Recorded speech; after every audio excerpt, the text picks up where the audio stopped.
My name is Timo Andres. I'm a composer and a pianist, though being represented on this program as a composer.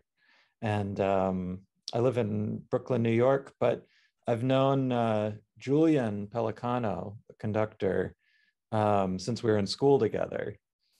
So we go very far back. He conducted, some of my first orchestral work when we were in school, and I'd trust the guy with my life. So I'm very, very happy that he's bringing my piece to Canada. Amazing. Yeah, we're so excited. The MCO will be performing your piece Running Theme in March. And you wrote this piece in winter 2015. It was commissioned by Town Hall Seattle. Could you tell us a bit about that commission and how was the premiere in summer 2015? Yeah, it's a series that at that time was run by the cellist Josh Roman. I'm not sure he's running it anymore, but it's really a chamber music series in Seattle. But he had this idea to put together a little string orchestra of, again, sort of mentor musicians and student musicians. And so it was like one mentor per section and two students, I think. So 3 in terms of strings. And he asked me to write a little, a little string orchestra piece. It was also, I believe, Josh used that concert as the occasion to make his conducting debut. So it was his first time conducting, I think, ever. So it was an adventure.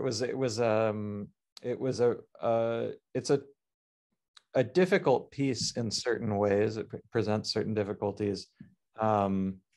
And yeah, it was very fun, but very, kind of wild and woolly. In terms of the writing of the piece, I find that I write music at sort of different tempos, if that makes sense. Sometimes I like to sort of agonize over a piece and spend a long time on it and really get into the nitty-gritty. And other times I just sort of, write what comes and first thought, best thought, and I turn a piece out really fast. And I think kind of switching back and forth between those modes can be useful and illuminating, because some things are good for certain things and you find out other things from the other way. So this piece was the second way. I wrote it very fast. It was just kind of, stream of music beginning to end. And it really is just it's a piece about motive and texture and sort of rhythmic energy and just sort of chewing all the meat off the bone, if that makes sense. A very simple idea that runs through the whole piece, and I just try and get as much out of this really simple idea as I possibly can, and to have fun. I think it's a fun piece. It's like something that we sometimes forget we can do in music. We think of ourselves as serious composers, but sometimes being fun and funny and zany is how I want to be in my music. And I think this piece is kind of zany mode. Yeah, do you want to kind of walk us through what are some of those features that are like fun and zany that we could kind of watch out for, or that motive that kind of got you started with the whole piece? Right. Well, I mean, you hear it right at the beginning. It's just an open fifth interval, kind of broken over this dotted rhythm. So the whole piece is in compound meter, meaning, instead of 1, 2, 3, 4, it's 1, 2, 3, 4, 5, 6, 1, 2, 3, 4. So it's triple meter. And that I think I love compound meter like that. I think it gives music this wonderful kind of like galloping energy. It's, kind of like a jig, like in the end of a Baroque dance suite or something. You end on this sort of energetic, kind of dancey note. And so it does, I think, remain in that meter through the whole piece, if I'm not mistaken. And I think the sort of insistence, it's a piece that kind of develops through repetition. Many repetitions of these small motives changing gradually. That's sort of the first section, and I sort of throw down additional weight and additional kind of harmonic and musical baggage on this galloping rhythm until it gets really like leaden. And then once it gets really like heavy, then the music kind of stops and then slingshots forward again. And then there's this whole middle section that's based more on kind of blocks of different harmonies, kind of a sequence of chords that all change together. And it's like very much each new harmony is sort of a hierarchical level up in terms of intensity and sort of rhythmic invention. And there are a lot of kind of interesting sounding string techniques that happen in that section with these sort of vaulting gestures that go up really, really high using natural harmonics and then kind of slowly slide down. And you hear those being passed around the different string sections. And then the third section of the piece is a little bit more, I'd say, almost neoclassical feeling. It has kind of this this slightly more gracious energy, and slightly more, I'd say, conventional harmonic changes at a slightly more conventional pace. So I think of it as more sort of classical sounding in the sort of classical era sense. But then there these big like dissonant roadblocks that keep happening. And these big dissonant chords kind of eventually cause the music to sort of evaporate. And it kind of like, it gets really spaced out and really kind of like washy, and the rhythm is still there, but it kind of recedes into the background a little. And, it just kind of fades away in these sort of mysterious, much more ambiguous clouds of harmony. So this thing which had been very, very directed and very, very clear and motivated at the beginning just kind of like evaporates. Amazing. That's a great overview and introduction to the piece. Thanks. So anyone who visits your website will see you have a growing catalog of works, and it ranges from full orchestra and chamber works to works for solo instrument and electronics. You're also very active as a pianist and on the compositional faculty at the Mannes School of Music. And I'm sure that's not all. So what does an average day look like for you? Well, it really depends on what I have coming up. I sort of have to divide my time between writing and practicing, writing and performing. Maybe what does an average week look like? Yeah, if a day is a bit difficult.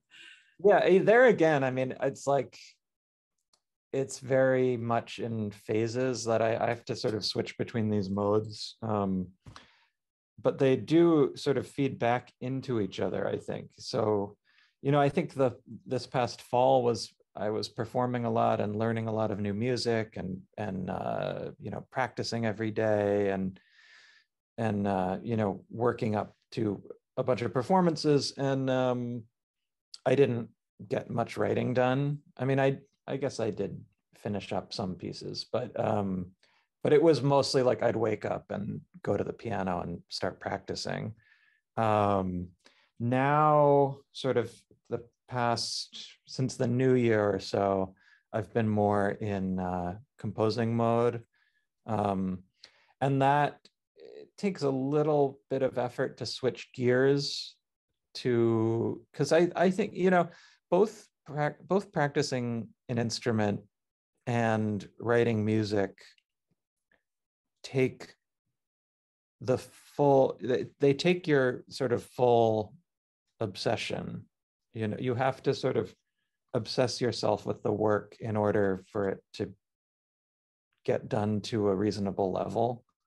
And you kind of go to sleep kind of thinking about the piece you're writing and what you're gonna, like, some sort of problem that you're having or what you're gonna do the next morning. And then you wake up and you're already sort of in it. That's when I feel I get my best writing done.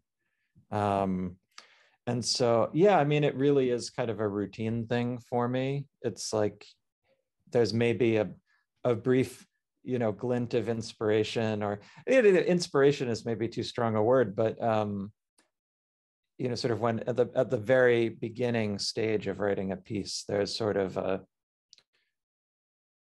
a sense of like, oh, I had that idea that I wanted to try in this piece, but like, how is it going to be a whole piece? Like, how is it going to sort of, how are we going to get there? Or if it's an idea for the beginning, like, where is it going to go? Like, how am I going to structure this time, basically? And so maybe I'll spend a few days just sort of working on the materials, the building blocks of the piece, and say like, oh yeah, this can sort of go in this direction, and I can sort of subject this chunk of material to this kind of process over the time span given. And then sort of just start writing. I mean, there's no way around it. I mean, you kind of have to start putting notes down. I write, I mean, all composers write different ways, but I tend to write straight into notation software. I've just, you know, I've been writing music on the computer since I was a kid, and it's very natural for me at this point. Sometimes I'll write at the piano. You see my piano sort of in back there. Sometimes I'll write at an electronic keyboard. Sometimes I'll just write, you know, on my laptop with no keyboard at all. And there are different kinds of work that can be done in those different modes. You know, right now I'm working on an orchestra piece. And so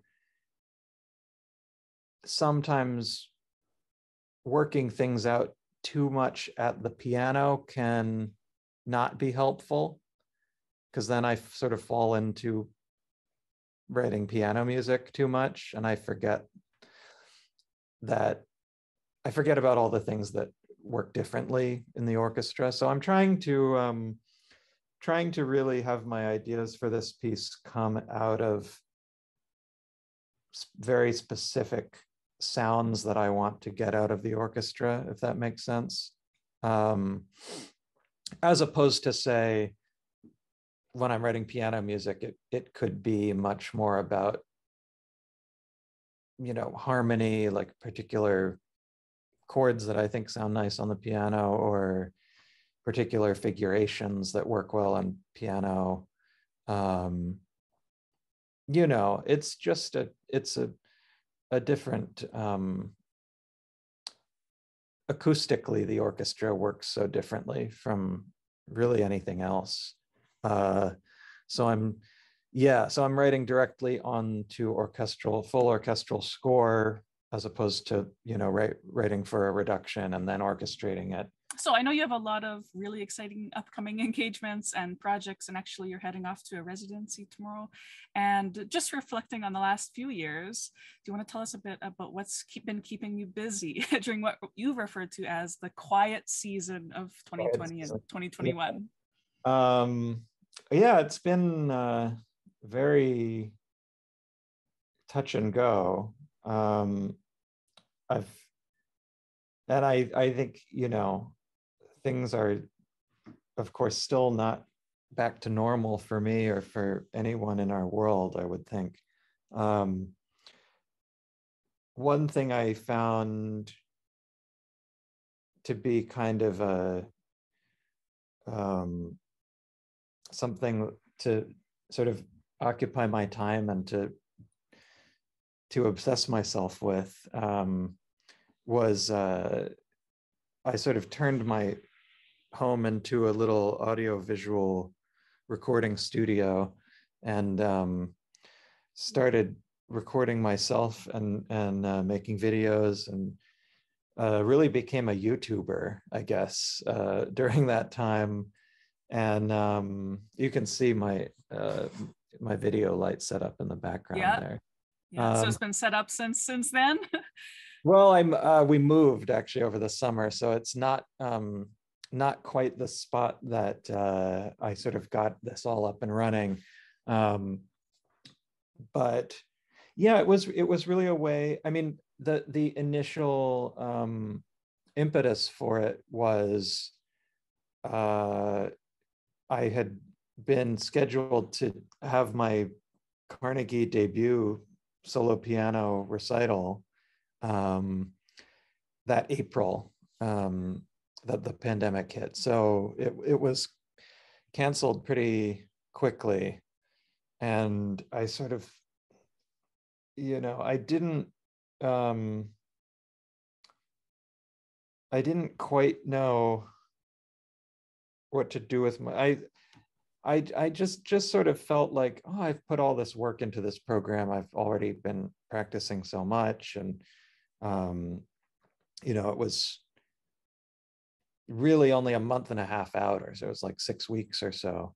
And so I kind of had this idea to just make little videos of each piece, rather than do like a live stream, like playing the whole piece, playing the whole program, just to play through the whole thing, play each piece and make a little video out of it. And, I'd never done anything like that before. I just started filming myself with my iPhone and, a couple of inexpensive mics that I had for a long time. And so I did that sort of over the next 6 weeks, and it proved to be really satisfying in a way. And I think it was a way to sort of have to feel as though I was working toward a goal, even though that goal had been sort of taken from me. And I got a really good response. People really seemed into it. They seemed into the music and the whole sort of homespun vibe of it.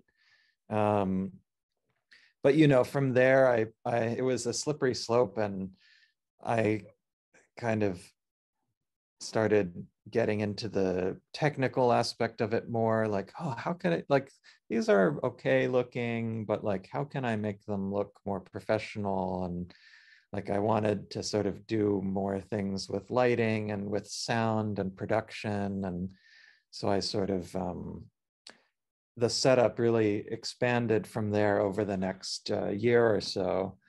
And so, at this point, I have kind of a nice little professional-ish recording rig and video rig. Of course, now I have somewhat less time to spend at home making these things, but it's something I still love to do and that I still want to find time for as part of just as sort of part of my musical practice. And I feel like I learned a lot about my own playing over the last couple of years just like making myself listen to it so much. I learned a ton about the recording process and sort of how I deal with recording, because I really started to treat these things as professional recording sessions, like that I was working toward. And it really felt like a studio environment in a way. So what are you most looking forward to when Running Theme is performed by the MCO in March? And what do you hope the audience will experience at the concert? Well, I mean, one of the things I love about Julian as a musician is, he trained as a percussionist. I don't know if all your audience knows that. And sort of that was right at the time I got to know him, was he was sort of beginning his career as a conductor and transitioning out of being a percussionist. But as such, he has such a great such a great feeling for rhythm.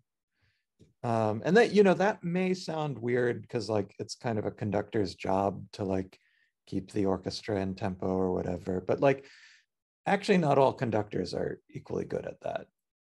And I'm excited because this piece particularly has to have this kind of almost insane rhythmic vitality through the whole thing.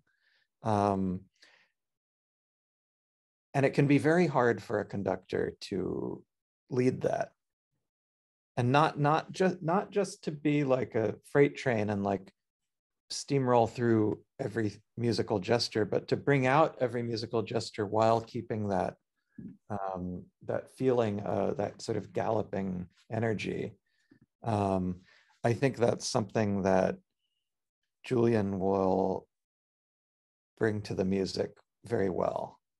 So I'm really looking for, I'm sorry I can't be there in person, but I'm really looking forward to, hearing the stream and hearing the recording. And, I think when the music has that quality, the sort of structure of it is brought out. And that, I keep talking about musical structure. And the reason I'm so hung up on it is because when I'm an audience member, that's what I listen for, especially if it's a new work or an unfamiliar work to me. I'm always trying to figure out like, how is this music put together? Like, what's the architecture? How is the composer structured the time? And I think, you don't have to be a professional composer or a professional musician to understand this. It's something that I think when done well, we feel sort of instinctively. Okay, thank you so much for your time. It was really nice to meet you. You too, Suzu. Thanks for your questions. And yeah, have a good one.